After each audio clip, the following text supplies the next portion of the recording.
news and conversation coming your way about where the biggest names will end up and which teams will be involved. We begin with breaking news from Adam Schefter. Adam, the Raiders released quarterback Geno Smith.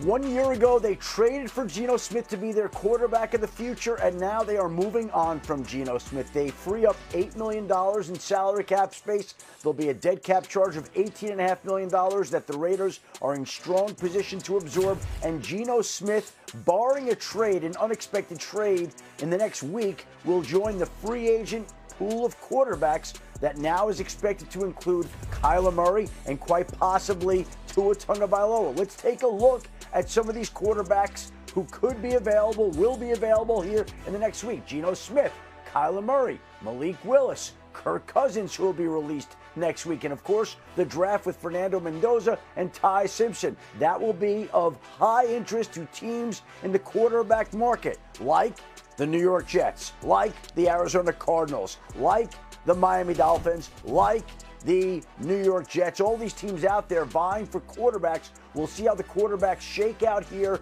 in the next week to come. But Geno Smith will have some interest out there, a former Pro Bowl quarterback, and now he will be a free agent. Now, you wondered if they would keep Geno Smith there to make sure they had somebody in place if they didn't feel like they could protect Fernando Mendoza, the presumed #1 overall pick. That's not what they do. Lots to dive in here for the hour. Kevin Clark, Jeremy Fowler, Tim Hasselbeck here with Adam, of course. And Kevin, I'll start with you. You heard some of the destinations there that are quarterback-needy teams. Where do you think makes sense for Geno Smith? Yeah, good news and bad news for Geno Smith. The good news is you can explain some of this away last year with the fact that it was a hopeless situation, okay? The bad news is the destinations you can go to, also hopeless situations. The New York Jets, where your mission, if you choose to accept it, is frankly job preservation. And in Miami, might be to get Arch Manning. That might be your job if you become the quarterback there. So he was by far the most sacked quarterback in football last year. He had a run game. It was stuffed at the line far more than anybody else in football. So this was a tough situation for Geno Smith. I think in a different system with different coaches and different talent around him, he could have had a good year last year. That just wasn't in the cards. He didn't play well. He made mistakes. He is going to be on the second or even third tier of available quarterbacks. You're looking at Jets or Dolphins at best if he wants to start. Yeah. Geno Smith believes that he's going into a better situation now. He was unhappy last year with the way things went in the offensive line. Now he looks at a preferred destination like Minnesota. The Vikings are in a beautiful spot. They can sit back. They have these quarterbacks that are essentially free because they're getting all these guaranteed money by the teams that have cut them, whether it's Tua, Geno, Kyler Murray. These quarterbacks will be intrigued by playing there potentially. They can sit back and take one on the cheap for a team that's already in salary cap problems. So Geno's looking at Minnesota. Miami, I'm told he's intrigued by if they don't sign Malik Willis. And then is there a reunion with the Jets? I would say whatever the musical chairs are, the Jets are probably getting the last chair. Yeah, Adam mentioned the Jets twice when he was talking about the quarterback-needy teams, and I think that probably speaks to just how needy they are. Tim, maybe an expected move by Vegas to move on from Geno, but now it does set up for expected #1 pick Fernando Mendoza to start day one. Is this the right move if and when he becomes a Raider? I think it probably is. Look, there'll be another quarterback or two on that roster in Las Vegas. And, you know, there's always a chance that if they really don't feel like Mendoza is ready, that they can play somebody else at the beginning of the year. But I firmly believe it's easier to get better playing than it is watching someone play. And, you know, every organization can have their different philosophy on it. You know, and I think there, you know, are some people that believe there have been a few instances in the NFL where guys kind of been thrown out there too early in a bad situation. But again, I would still maintain if you drafted the right guy with the right, you know, physical ability, but then most importantly, the mental toughness and resolve, that weathering the storm and learning on the job is the better path to success than watching somebody else do it. So I don't think that this is anything that really changes or alters the plans in any way for Las Vegas with Mendoza, you know, presumably starting opening day. Yeah, Tim is dead on. The way that practice rules are and training camp rules are, there aren't a lot of reps to go around. So if you take a guy first overall, you have to give him all the reps possible in July and August getting ready for the season. There is no value in spending September and saying that, oh, Andy Dalton's going to be our starter. Any of these guys you signed for $8 or $9 million. That is completely worthless in today's game. Mendoza, for me, needs to grow into that role. He knows where the ball should go. He has a high football IQ, but he needs to sort of clock the NFL speed, sense pressure on the backside, that kind of stuff. You can only learn that by playing, get them out there. Let's also be clear here that the Raiders are going to bring in another veteran at some point in time. And in a perfect world, they'd like that veteran to get a lot of the reps and even potentially be the opening day starter in 2026. But we've heard a lot of teams talk about how they're going to bring along a first-round draft pick, especially a number 1 overall pick slowly. And, of course, then more often than not, that number 1 overall pick winds up starting on opening day. So there's still a lot that has to unfold from a quarterback standpoint in Las Vegas. But the one thing we do know is Geno Smith will not be there. And we do expect that Fernando Mendoza will be there. But they are going to bring in somebody else to challenge him. And again, I mentioned Geno Smith a year ago. How about the Seattle Seahawks? They move off Geno Smith. They trade him. They bring in Sam Darnold. They become the Super Bowl champions. And things change quick in the NFL. That's a good point. I mean, Adam, if only the Raiders had somebody on their roster who they could trade away to get a massive haul back to help support Fernando Mendoza. I think his name is Maxx Crosby. What are the inklings about potentially trading away Crosby as of today?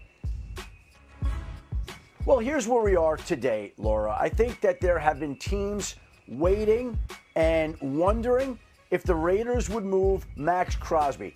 There are any number of teams lined up ready to make an offer, who have made offers for Maxx Crosby, but the Raiders are not in any rush to get something done, at least as of now. Could that change on Monday when the legal tampering period opens? Sure. Could it change this weekend? Sure. It could change any time. But there have been teams that have been putting forth offers, and the Raiders have been very patient. They insist that they're not going to do something unless they get the price that they want, whether it's from Chicago or Dallas or Baltimore. What I think is interesting here, everybody's wondering if there'll be an A.J. Brown trade. Well, if there does happen to be an A.J. Brown trade, that then could free up money and give the Eagles added draft pick compensation to where maybe they could be a player for Maxx Crosby. There is still a lot that's going to unfold here in the days to come, and these situations can change rather quickly. Just when you think you might have a situation figured out, they sometimes make sharp turns and go in way different directions than people expect. And so, again, the Raiders are slow playing this. Everybody wants an answer. Everybody's waiting for an answer. The Raiders are in no rush, have been in no rush, to get a Maxx Crosby deal done. It doesn't mean they won't. There still is a feeling that they possibly will. But again, nothing close or imminent at this time. Okay, wait a second, Adam, because I know you pretty well. You bring up A.J. Brown and that timeline. There's something. So what's going on in Philadelphia? What's the deal there? A.J. Brown, let's say that timeline somehow gets going a little faster, and then they've got the capital to potentially go get Maxx Crosby. What's going on? Well, again, a lot of these situations depend on one another. And I think there has been a school of thought all along that the Eagles would keep A.J. Brown. But it seems like those trade winds just keep blowing. And they haven't quieted down. And so it's certainly possible here that before the new league year begins that the Eagles could deal A.J. Brown. It doesn't mean they will, Laura. It doesn't mean they will. We've gone back and forth on this a few times. But let's just operate in a world in which the Eagles do move A.J. Brown. If that does happen, all of a sudden, the Eagles have added draft capital. They have added flexibility. So if that happens, as creative and as thoughtful as the Eagles have been, all of a sudden they certainly could be a player in the Maxx Crosby sweepstakes. It doesn't mean they will. We're just going through all the machinations and possibilities, and that's certainly within the realm of options that's out there at this time. There's a lot of things that could happen. There's a lot of things we're all waiting to happen. But it certainly feels like the A.J. Brown trade talk, if anything, seems to be picking up rather than dying down. Ooh. And we'll see, of course, how that unfolds here in the days to come. I love these machinations. Thank you, Adam, for all of that. We're going to stew on that here. Kevin, as you hear that, and maybe as A.J. Brown could relate to all of this, specifically, do you think now is the time for the Raiders to move on from Maxx Crosby? Yeah, I went back and forth on this in the last couple of months, and I've come to the conclusion that the Maxx Crosby era in Vegas has run its course. He had the highest double-team rate of his career last year, over 30%. He had his lowest pressure rate because of that, because offenses are able to key in on him because there's not a lot of talent there in Vegas. They're not going to win a lot this year, maybe even the next few years. I just think he deserves to play on Sunday Night Football. Huge games for a contender. Get some trade value now, sell high. Look, I would agree. I think the time is now as well. When you look at, where the Raiders are, they're rebuilding. They're picking number 1 in the draft, and they're going to take a quarterback. And I think that, there's sometimes a feeling that, you be careful. Like, you're going to draft a quarterback. Looks like he's going to play right away. How bad is the team that he's going to? Do you want to throw him into that situation? And I think it's fair to look at a couple of situations. Like, Caleb Williams was drafted. They weren't very good his rookie year, albeit that roster probably better than most for a number 1 pick. Drake May was drafted in the first round, pretty high in the first round. He went to kind of what a lot of people would say was, a pretty deficient team in terms of talent across the board on both sides of the ball his rookie year. Well, both of those quarterbacks were able to kind of get guys around him, over a year's time, improve that football team, and the teams and the quarterbacks made huge strides. So I do think that when you're looking at, where the Raiders are, they're not close. And so, look, moving Crosby, building for the future around your young quarterback just seems like from a team building perspective, an eye towards the future, it just makes the most sense. Yeah, Tim, here's what teams are wrestling with right now. Maxx Crosby, the Raiders want a premier package for him. He's a premier player. This is not a salary dump.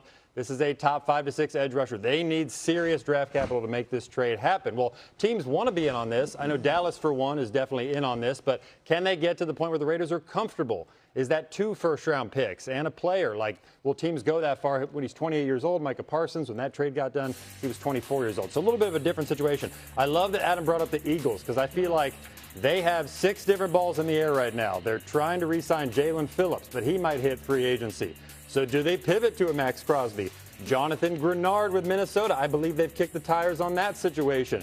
And then they got Jordan Davis and Jalen Carter in the inside of the defensive line that they would like to re-sign. So it feels like something's going to happen with Philadelphia that doesn't even include A.J. Brown right now. Insiders just throwing the tea leaves out there for us. I love this. Yeah, we'll continue to keep that going here. Don't go anywhere here on NFL Live. We got it all for you. Let's get to some more top stories. Tons of news flying around the NFL, right? Adam, let's start with the latest on Cam Curl.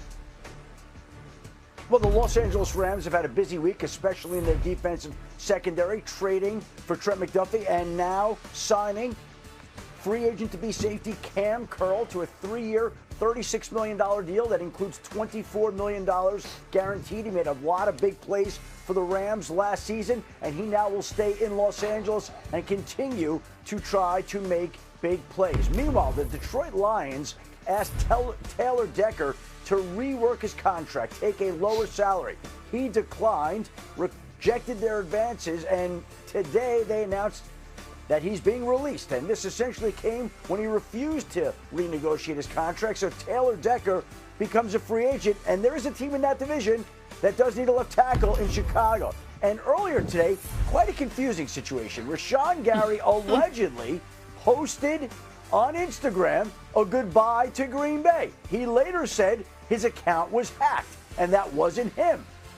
He deleted the post. The Packers, meanwhile, say that they have not taken any action with Rashawn Gary and that all options remain on the table, including a potential release. So it was a very 2026 social media-driven story where there was an announcement that allegedly was a hack that was deleted, but yet there's noise out there that Rashawn Gary could be had and might not be in Green Bay. Somebody said goodbye. Somebody used his image. Somebody came up with a very thoughtful message, but apparently he was just hacked. Hackers. Just hacked here. And now we'll wait to see how that Rashawn Gary situation plays itself out over the course of the next week. Anytime people are talking about a hack, I just always feel like it's not ever a hack. So I don't know. Very thoughtful hackers. Good Thoughtful. with graphics. I'm going to put in a press release and just slide it into this account. I was hacked. Okay. Yeah. We're just getting started on NFL Live. Houston, anything going on with Maxx Crosby and the Raiders? You shot out a text to some of your sources. What'd you get back? Yeah, funny tidbit. I asked somebody with the Raiders for a Maxx Crosby update. They said, well, I just saw him in the lunchroom, so I don't think a deal is going down right now. It's his weird existence where he's like training there every day, eating there and working out. He's not really requesting a trade, but he knows it's possible. And so that's the song and dance right now. It's a good inside look at what it's like, right? That lunchroom at the Raiders facility, awesome.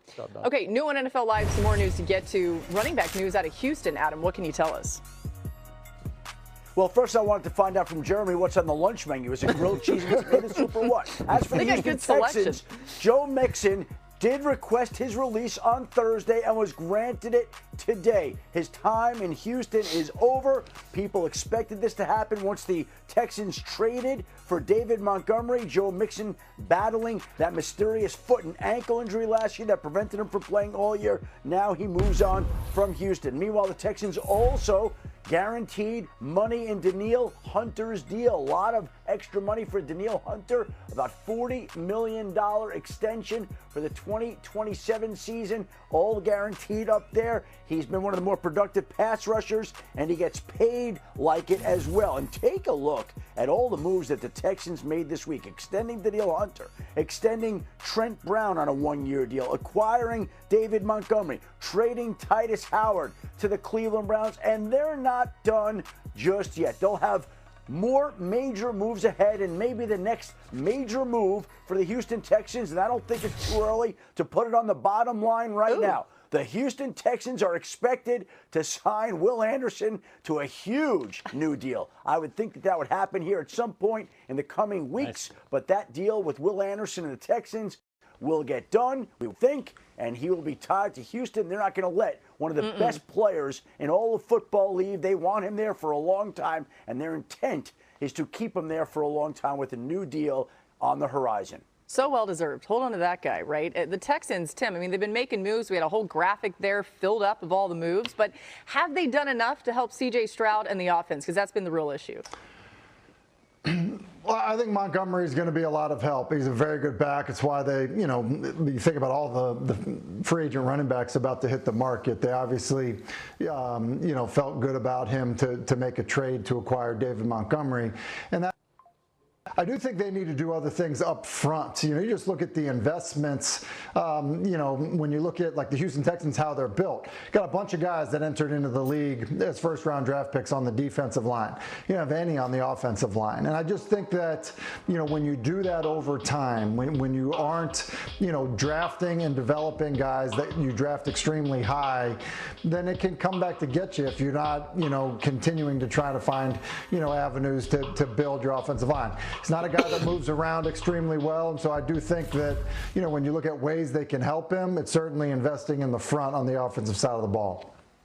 Tim makes 100% great points, and so I'm just going to repeat what he said, but louder, and talk with my hands while doing it. No, the offensive line is a problem. It is the problem. It's the fatal flaw. It's the reason they have a Super Bowl caliber defense, but there is no chance that they win the AFC as presently constructed. C.J. Stroud has not taken the jumps we thought he would, and part of that is bad luck. You need receiving help and receiving health in order to do that, but also it's the offensive line and it's the running game. I don't think David Montgomery is going to appreciably change this offense unless they get a rabbit out of a hat in free agency or in the draft. It's really hard to shop on the bargain bin, in free agency with offensive line help. They do not become available, and if they do, it is expensive. I don't see this offense taking a leap. It's going to be more of the same division round type of losses unless a miracle happens on the O-line. Man, I mean, it feels like, too, the last two seasons, they've just been kind of shipping these O-linemen away, trying to find that right mix for C.J. Stroud. Different does not mean better, and they thought that maybe every year different meant better. It doesn't. Different OC. I mean, there's so many different things they're trying to do for Stroud. They've got to figure it out because I still believe the talent is there. Okay, coming up, starting with wide receiver DJ Moore. Sent him to the Buffalo Bills yesterday, Laura, in return for a second-round draft pick shipped off DJ Moore and a fifth-round pick. The Bears felt like they could make that move with Rome Odunze, Luther Burden, Colston Loveland, Cole Kmet. They felt like Caleb Williams had the weapons he needed, and Buffalo really wanted DJ Moore. The two sides get the deal done. Then last night, the Chicago Bears cleared out $15 million of cap space by moving on from Tremaine Edmonds. It's a big move for a productive linebacker who has 900 tackles on his NFL resume. He now will become a free agent, leaving Chicago. The Bears will have a need at the linebacker position, but they felt like with the savings of $15 million, the move made sense at this point in time. All right, we'll keep an eye on that for sure. And you talk about some of that money that they freed up. Here's exactly how much more money Chicago has to spend. Between Edmonds' release, the DJ Moore trade, Drew Dahlman's retirement, you're looking at about $44 million in additional cap space ahead of free agency next week. So, Kevin, you like all the moves that the Bears have been making, and along those lines, what else should they be doing? Yeah, Drew Dahlman's retirement is a big hit, okay? Yeah. But as far as what Ryan Poles can control, it's A++ that last week. To take advantage of a desperate team in Buffalo and get that kind of return for DJ Moore is really cool. And now they've got a lot of money to play with. Obviously, they're going to need pass rush. I want to see a big swing with the assets that they have with the cap space. Maybe you're in the Maxx Crosby sweepstakes now. Maybe you're in Trey Hendrickson territory because you've got that kind of money. So I think that you're talking about Ben Johnson, year 2, Caleb Williams, year 3. They're going to have the roster ready to compete for an NFC championship because of what Ryan Poles is doing this week. Listen, Kevin and I are kind of sharing a brain on the show There we today. go. I mean, the trade makes a ton of sense. I mean, look, when you look at DJ Moore, he basically, was, I think staring at a diminishing role, in Chicago. When you look at the young receivers that they have, and maybe you throw in Colston Loveland, the pass catchers, I guess you could say, that they have in Chicago, that, they really didn't need him. They had younger, more productive, less expensive options. And so to trade him and get a second-round pick for him is pretty good because you got Rome Odunze, you got Luther Burden, you got Loveland, and so you have all that. Now, I do think the investment turns to the defensive side of the ball. So certainly, like everybody else in the NFL, they're going to be linked to Maxx Crosby.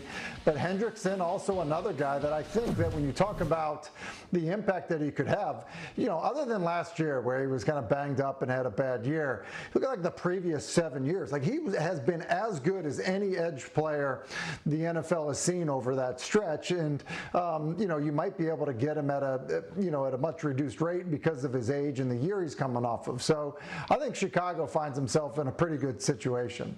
Yeah, Jeremy, with all that created cap space, is there a big splash? You're hearing some names thrown around. Crosby, obviously, Trey Hendrickson. The Bears, are they preparing to make one of these big splash type deals? They're preparing to make a splash, but it might be more of like a toddler splash, like a relatively small splash. They'll look into a big splash. I do believe they've kicked the tires on the Maxx Crosby situation, but that might be a little bit rich for them. They'll get help on the defensive line at some point, whether it's via trade or free agency.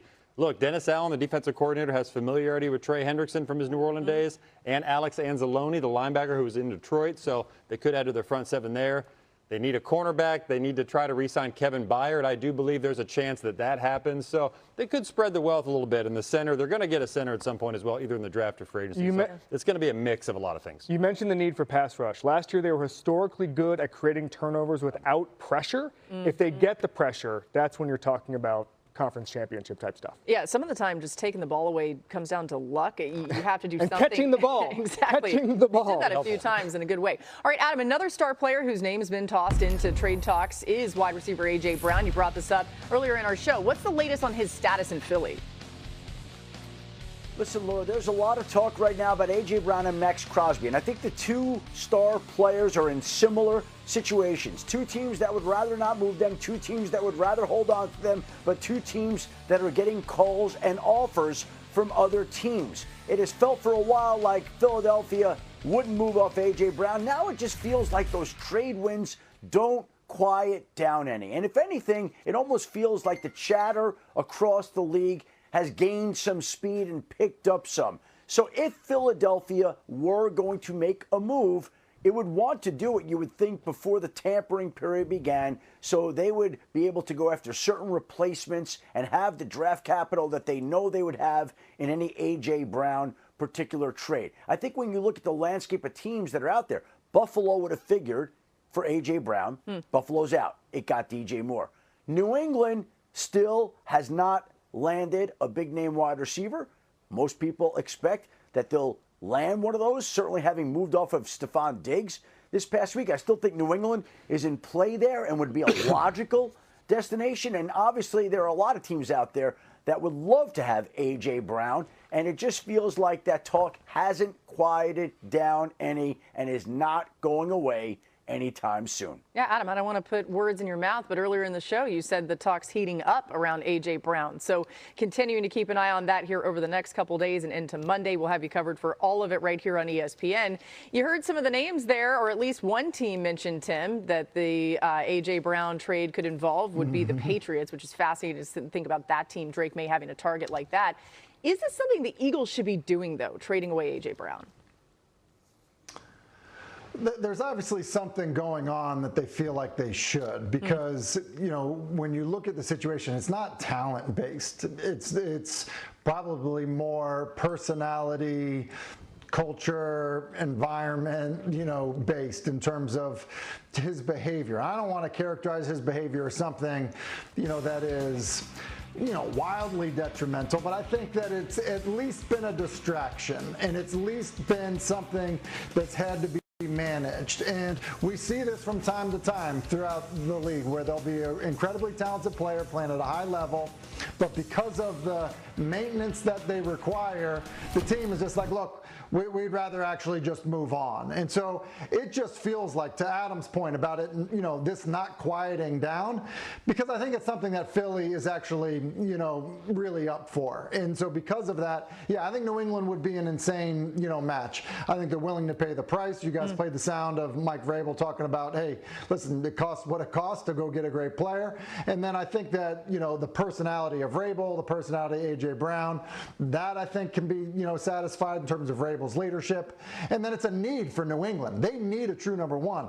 Their current starting wide receivers, all three of them, are each averaging less than 3 touchdown receptions a year. They desperately need a true number one. Tim said it has to be some sort of distraction in order for Philadelphia to move off of such a talented player. A top 3 outside receiver in this league still, even after a down year.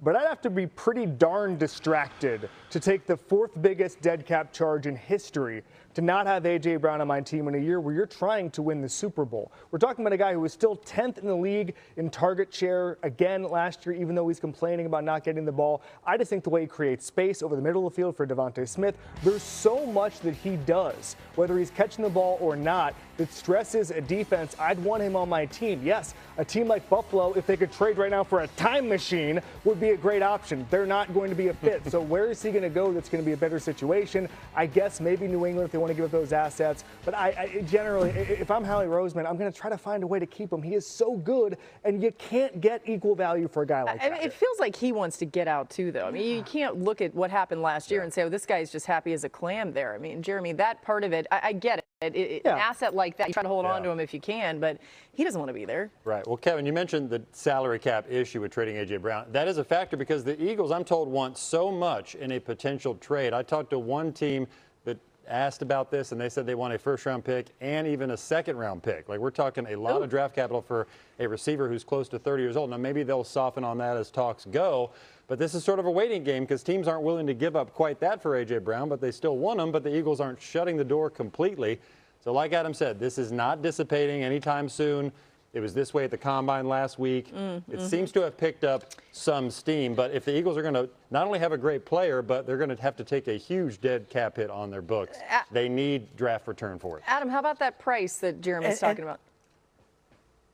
Yeah, and that's the delay. There was one team that called the Eagles last weekend, and they said, hey, we'd like to trade for A.J. Brown. What would be the price? And it was at least a 1 and a 2, maybe more. Yeah. And that team said, wow, thank you very much.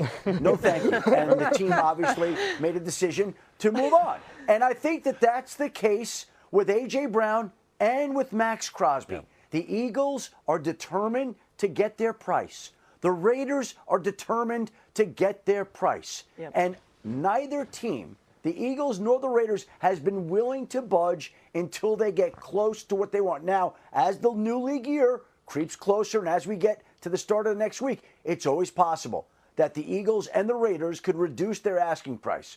But it doesn't sound like that's happened at all to date. And it doesn't sound like it may happen today or tomorrow, and we'll see what transpires over the weekend. Both teams are asking a lot. Both teams have been unwilling to move the players unless they get a lot. But both teams are listening to calls and offers. Somebody's going to have to get real desperate here over the next couple of days. Could happen, okay? Desperation comes out. You never know. Coming up, the Ravens have some big names set to full interview with the Pat McAfee Show earlier this week, discussing his future plans of playing in the NFL and with the Steelers. There hasn't been any progressive conversations. I love Mike, and Mike and I have kept in contact over the years. I've had conversations with Omar. I really, I think Omar, enjoyed having me there. I think the guys, had a positive response, to our time together. But again, there hasn't been any deadline set on me. There hasn't been any contract, floated in front of me for me to well, we're giving you till, March the 8th to make a decision on this contract. There's been nothing to that respect. I think Brooke and I both watched every minute of this interview. Wide-ranging, very interesting, well done. We welcome in our Steelers reporter, Brooke Pryor. Brooke, what are you hearing about the Steelers' plan at quarterback this coming season? Well, Laura, what you just heard from me was a deep sigh because despite General Manager Omar Khan saying at the NFL Combine just a week ago that he didn't think it was going to go this year like it went last year with Aaron Rodgers drawing out this decision, that sounded a lot like a guy that we heard just a year ago talking about that there's not a deadline. He's enjoying his free time. He likes spending time with his wife.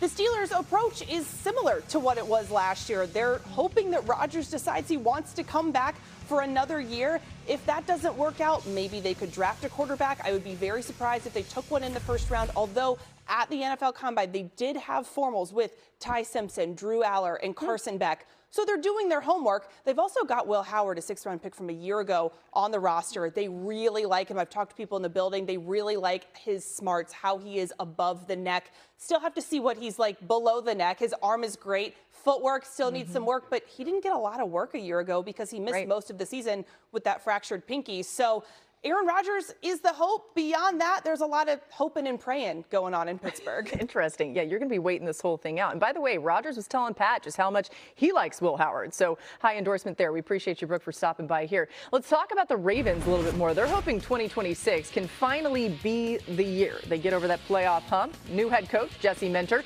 Still plenty of roster questions to be answered this offseason, from tight end Isaiah Likely to perhaps the top center in free agency. Everybody's talking about three-time Pro Bowler Tyler Linderbaum. There's a lot of teams that need him, right? Kevin, what should Baltimore be making as its priority here in free agency? Pass rush, pass rush, pass rush. Okay, obviously. Good job. Saying that 3 times fast.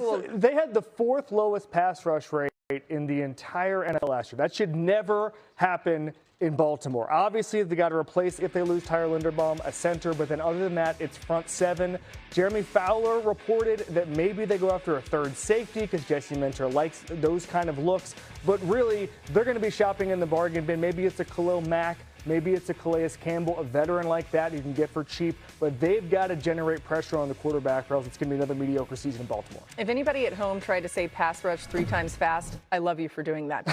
All right, new on NFL Live from Adam Schefter. Lions left tackle Taylor Decker announced on IG that he requested and will be released by the Detroit Lions.